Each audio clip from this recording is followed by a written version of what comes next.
कैसे हैं आप लोग? आशा करते हैं अच्छे होंगे। दोस्तों, आज से मैं एक सीरीज़ शुरू कर रहा हूँ जो पेपर में जो भी इम्पोर्टेंट न्यूज़ बनकर आएगा तो उसकी मैं एक सीरीज़ शुरू कर रहा हूँ, तो जिसमें आपके कॉम्पिटिटिव एग्ज़ाम के दृष्टिकोण से ये बहुत ही महत्वपूर्ण है कि ये हाल फिलहाल में किस तरह की देश में गतिविधि हो रही है या किस किस संस्था में किस प्रकार के प्रमुख नियुक्त किए जा रहे हैं, उनका नाम क्या है। तो इससे संबंधित जो है आप लोगों को मैं बताने की कोशिश कर रहा हूँ। तो देखिए, चलिए दोस्तों शुरू करते हैं। तो सबसे पहला अभी आप लोग स्क्रीन पर देख रहे होंगे कि इसमें क्या दिया है कि अमेरिकी वार कॉलेज के हॉल ऑफ फेम में शामिल सेना प्रमुख। जी हाँ दोस्तों, यानी अमेरिका के जो वार कॉलेज के हॉल ऑफ फेम में यानी हॉल ऑफ फेम में शामिल किए गए हैं अपना भारत देश के जो प्रमुख हैं, सेना प्रमुख। तो आप लोग नाम जानते होंगे, यहाँ देख लीजिए नाम लिखा हुआ है सेना प्रमुख उपेंद्र द्विवेदी। जी हाँ दोस्तों, यानी भारतीय सेना प्रमुख उपेंद्र जनरल प्रमुख उप जनरल उसको बोला जाता है, जो हाईएस्ट पोस्ट पे होते हैं उनको जनरल बोला जाता है। तो उपेंद्र द्विवेदी को अमेरिका के आर्मी वार कॉलेज कार्लाइल बैरक्स के अंतर्राष्ट्रीय हॉल ऑफ फेम में शामिल किया गया है। जी हाँ दोस्तों, जनरल द्विवेदी इस सम्मान को पाने वाले तीसरे भारतीय हैं सेना प्रमुख बन चुके हैं। जी हाँ दोस्तों, यानी ये तीसरे प्रमुख बने हैं। यहाँ आप देख सकते हैं इनकी तस्वीर, और इनसे पहले भी मिल चुका है जनरल वीके सिंह को, यानी हॉल ऑफ फेम में शामिल हो चुके हैं। और दूसरे नंबर पर है जनरल विक्रम सिंह। तो इस प्रकार से ये जनरल उपेंद्र द्विवेदी जी तीसरे नंबर पर आते हैं। चलिए अगला स्लाइड हम लोग देखते हैं।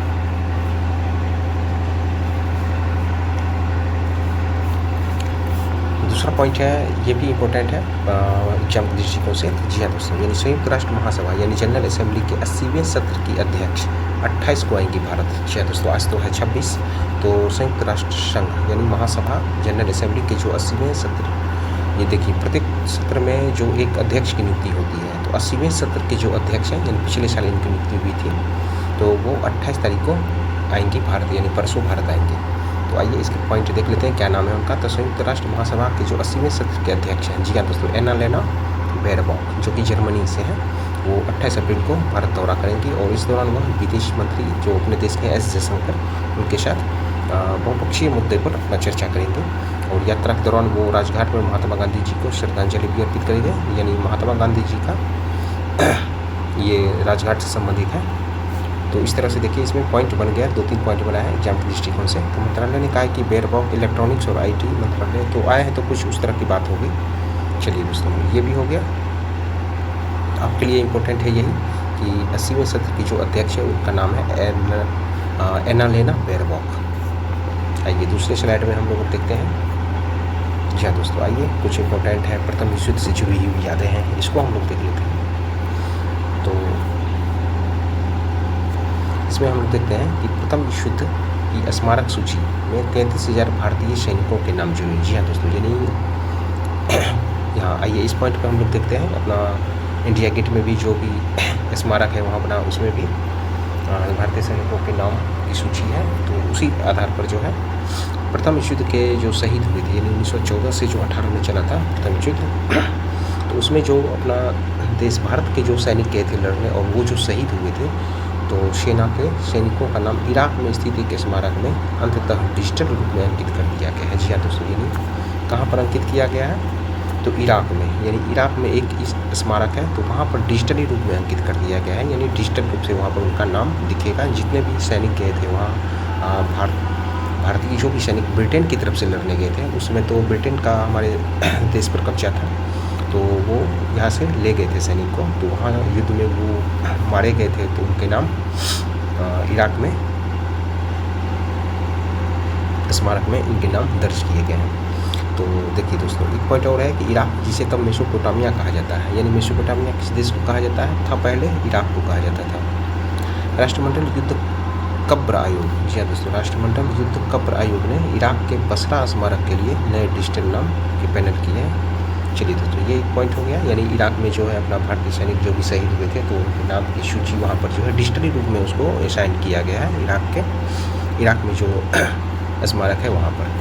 चलिए अगला स्लाइड हम लोग देख लेते हैं, एक पॉइंट और है, इसमें हम लोग देख लेते हैं। जी हाँ दोस्तों, पश्चिम बंगाल के अर्थशास्त्री अशोक लाहिड़ी बनेंगे नीति आयोग के उपाध्यक्ष। अब देखिए, नीति आयोग जो योजना आयोग के स्थान पर आया है नीति आयोग, तो उसके अध्यक्ष तो पीएम होते हैं। जी हाँ दोस्तों, अध्यक्ष देखिए पीएम होते हैं और इसके उपाध्यक्ष बनेंगे अशोक लाहिड़ी। इसकी अगले स्लाइड में हम फोटो भी आपको दिखाएंगे। तो आइए एक पॉइंट इसका देख लेते हैं कि पश्चिम बंगाल से हैं दो प्रतिष्ठित नाम, अर्थशास्त्री अशोक लाहिड़ी नीति आयोग के उपाध्यक्ष और वैज्ञानिक गोवर्धन दास इसके सदस्य बनेंगे। जी हाँ दोस्तों, यानी वैज्ञानिक गोवर्धन दास इसके सदस्य बनेंगे। मेन इंपॉर्टेंट ये है अपना लिए अशोक लाहिड़ी जो उपाध्यक्ष बनेंगे। सरकारी सूत्रों में चलिए, लाहिड़ी सरकार के पूर्व मंत्रालय 15वें, उनसे पहले भी जो है वो वित्त आयोग के सदस्य रह चुके हैं। चलिए अगला पॉइंट देख लेते हैं। ये इतना ही आपको याद रखना है कि नीति आयोग के जो उपाध्यक्ष बनेंगे वो अशोक लाहिड़ी होंगे और अध्यक्ष तो पीएम होते हैं। और सीईओ अनंत क्या पी नागेश्वरन है। चलिए अगला पॉइंट हम लोग देख लेते हैं क्या है। हाँ, ये वाला हम लोग देख लेते हैं कुछ कि भारत ने जाहिर की 238 की एशियाड की मेजबानी की इच्छा। जी हाँ दोस्तों, यानी 2038 में जो एशियाड होने वाला है तो वो भारत ने इसकी मेजबानी की इच्छा जताई है। आइए इसके पॉइंट देख लेते हैं एग्जाम के दृष्टिकोण से। भारत ने आधिकारिक रूप से 2038 में जो एशियाई खेल होंगे उनकी मेजबानी के लिए अपनी इच्छा व्यक्त की है। एक्सप्रेशन ऑफ इंटरेस्ट उसको बोला जाता है। और अपने देश की ओलंपिक संस्थान एक उसके तरफ से एक जानकारी दी गई है। इसके तहत बड़े बड़े टूर्नामेंट का वैश्विक केंद्र बनना चाहता है। यानी भारत में बड़े बड़े टूर्नामेंट होंगे तब भारत की जो साख होगा खेल को लेकर वो और भी ज़्यादा लोग इससे जुड़ेंगे और इसके बारे में जानकारी रखना चाहेंगे देश विदेश के लोग। भारतीय ओलंपिक संघ इंडियन ओलंपिक एसोसिएशन ने हाल ही में 2038 में जो खेल होंगे उनकी मेजबानी के लिए इच्छा व्यक्त की है। अब देखिए दोस्तों इसका मतलब क्या होता है आगे। तो फिलहाल आपको ये याद रखना है कि 2038 में जो एशियाई गेम होंगे उसकी भारत जो है इच्छा जता चुका है। चलिए अगला स्लाइड हम लोग देख लेते हैं। अभी ये तो हम लोग देख चुके हैं कि मतलब देख रहे हैं कि ईरान के विदेश मंत्री आज करेंगे इस्लामाबाद में बैठक। तो ये किस सिलसिले में है, यानी मध्य एशिया में जो युद्ध हो रहा है ईरान, अमेरिका, इजराइल, यानी ये तीनों जो उलझा हुआ है फारस की खाड़ी के पास में, तो उसी को लेकर है कि बहुत दिन से तो लंबा युद्ध खिंचा गया है तो इसको अब किस तरह से शांत किया जाए, तो इस पर अभी चर्चा चल रही है। तो एक बैठक तो हो चुकी है। जी हाँ दोस्तों, एक बैठक तो ईरान और अमेरिका के बीच जो है पाकिस्तान में हो रही है बैठक। जी हाँ दोस्तों, पाकिस्तान में इसकी बैठक हो रही है। तो एक बैठक हो चुकी है। अब देखिए दूसरा बैठक मतलब एक बैठक में 22 अप्रैल तक जो है युद्ध विराम का वो किया गया था कि युद्ध विराम रहेगा, उसके बाद आगे फिर हम लोग बैठक करेंगे। तो उसी सिलसिले में ये बात बोली जा रही है। ईरान के विदेश मंत्री आज करेंगे इस्लामाबाद में बैठक। तो आइए इसका कुछ पॉइंट देख लेते हैं कि ईरान के विदेश मंत्री का नाम है, आपसे ये आप याद रखिएगा, अब्बास अरागची। ईरान अमेरिका की भी शांति वार्ता के दूसरे दौर से शनिवार को इस्लामाबाद अधिकारियों का मिशन में बैठक करेंगे। जी हाँ दोस्तों, व्हाइट हाउस ने कहा है कि राष्ट्रपति ट्रंप ईरान के विदेश मंत्री सतपीर भेज रहे हैं, यानी अमेरिका के प्रतिनिधि अपना भेजेंगे और ईरान से प्रतिनिधि आएंगे। कहाँ आएंगे, तो पाकिस्तान में आएंगे। वहाँ बैठक होगी कि किस तरह से आवागही या फिर युद्ध रुकेगा, उसको लेकर बातचीत होगी। चलिए दोस्तों अगला पॉइंट हम लोग देख लेते हैं, बस इतना ही है इसमें। एक देख लेते हैं दोस्तों, ओलंपिक पदक विजेता हॉकी के खिलाड़ी हैं गुरबख्श सिंह। जी हाँ दोस्तों, गुरबख्श सिंह का निधन हो गया। यहाँ आप तस्वीर आप देख सकते हैं गुरबख्श सिंह का। तो आपसे ऐसे प्रश्न पूछे जा सकते हैं कि गुरबख्श सिंह किस खेल से संबंधित है। इनका भी हाल ही में निधन हुआ है, तो वो हॉकी से संबंधित है। तो आइए इसका कुछ पॉइंट देख लेते हैं कि कब वो उन्होंने हॉकी में जीता था, उस टीम का हिस्सा रहे थे।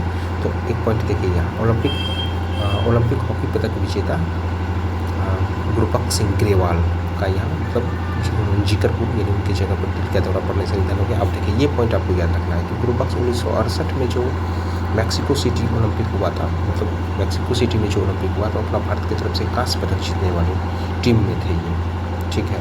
उनके भाई भी थे बलवीर सिंह ग्रेवाल, भाई बहन दोनों थे एक ही टीम में, कुछ भाइयों की जोड़ी में शामिल है। यानी बस इतना ही आपको याद रखना है। यानी गुरबख्श सिंह जो हॉकी से संबंधित है उनका निधन कल ही हुआ है। चलिए अगला पॉइंट हम लोग देख लेते हैं। ये अभी देखिए अभी तुरंत आपको बताए थे कि नीति आयोग के उपाध्यक्ष बने हैं अशोक लाहिड़ी, तो इसके बारे में ज़्यादा कुछ नहीं है। यही उनकी तस्वीर है, मोदी जी की ये तस्वीर है। मोदी जी अब अध्यक्ष होंगे, यानी प्रधानमंत्री अध्यक्ष होते हैं नीति आयोग के। नीति आयोग के अध्यक्ष प्रधानमंत्री होते हैं और ये उपाध्यक्ष देखिए ये बन गए हैं। और एक पॉइंट और है यहाँ देख लीजिए, नए सदस्यों में केवी राजू, श्रीनिवास, अभय करिंदीकर, गोवर्धन दास और पूर्व कैबिनेट सचिव राजीव गौबा भी शामिल हैं। ये देखिए प्रधानमंत्री मोदी ने उन्हें और 5 नए पूर्णकालिक सदस्यों को सफल कार्यकाल की शुभकामनाएं दी। ये सब नाम है, इन सब की भी लिखी हुई है भाषण में। चलिए अब अगला साइड देखते हैं। आइए अगला पॉइंट देखते हैं। अभी कुछ देर पहले आप जो सुने थे कि वो बैठक की बात कर रहा है पाकिस्तान में अमेरिका अपना प्रतिनिधि भेजेगा और ईरान। तो इसमें देखिए इस्लामाबाद तो पाकिस्तान की राजधानी इस्लामाबाद है, वो अपनी तैयारियां कर रहा था फिर, लेकिन नहीं हो पाई ईरान अमेरिकी शांति वार्ता, लेकिन वो किसी कारण से नहीं हो पाई। क्या कि ईरान के विदेश मंत्री अरागची अपने देश लौट गए हैं और ट्रंप ने जो अमेरिका के राष्ट्रपति हैं वो भेजे थे विटकॉफ और कुशनर को, उसको भी रद्द कर दिया है दौरा को। तो इसमें ज़्यादा कुछ है नहीं, आप समझ सकते हैं। तो आइए इसका कुछ पॉइंट हम लोग देख लेते हैं।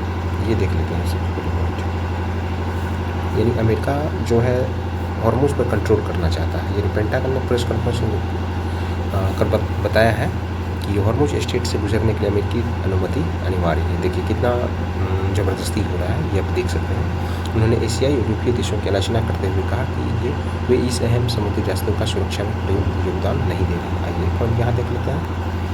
ईरानी रूसी तेल पर अब नहीं बटेगी छूट। तो आप तो ये जान ही रहे हैं कि ईरान जो है उधर से हॉर्मुज खाड़ी को रोक रहा है, तो उधर से जो हमारा तेल सप्लाई था या गैस सप्लाई था तो वो सब रुक गया है। कुछ दिन से देश में हलचल पैदा हो गई है, उसके दाम भी आके बढ़ गए हैं, यानी उससे डबल दाम हो गया। आप गए होंगे कभी काम के सिलसिले में या गैस से या तेल लेने, तो आप तो चेक ही रहे हो कि सब, तो वह इसीलिए आपूर्ति बाधित हुई तो उसका दाम तो स्वाभाविक है बढ़ जाएगा। चलिए एक पॉइंट यहाँ हो गया, बस इसी को लेकर है सब। और चलिए अगला पॉइंट हम लोग देख लेते हैं। एक इटली की प्रधानमंत्री है जॉर्जिया मेलोनी। जी हाँ दोस्तों, यानी भारतीय झुमकों में इटली की पीएम मेलोनी है। तो इटली की आपके लिए ये इंपॉर्टेंट है, इटली की प्रधानमंत्री जॉर्जिया मेलोनी है। इंस्टाग्राम पर एक सेल्फी डाली है और बस हो गया, यही याद रखिए, इटली की प्रधानमंत्री जॉर्जिया मेलोनी है। और ये हम लोग लगता है लास्ट स्लाइड पे आ चुके हैं। तो जो बहुत ही बुरी खबर है भारतीयों के लिए, जो खासकर उन स्टूडेंट के लिए जो विदेश रहकर पढ़ाई करना चाहते हैं, तो उनके लिए बहुत ही बुरी खबर है। तो आप अभी देख सकते हैं अमेरिका में H-1B वीज़ा पर 3 साल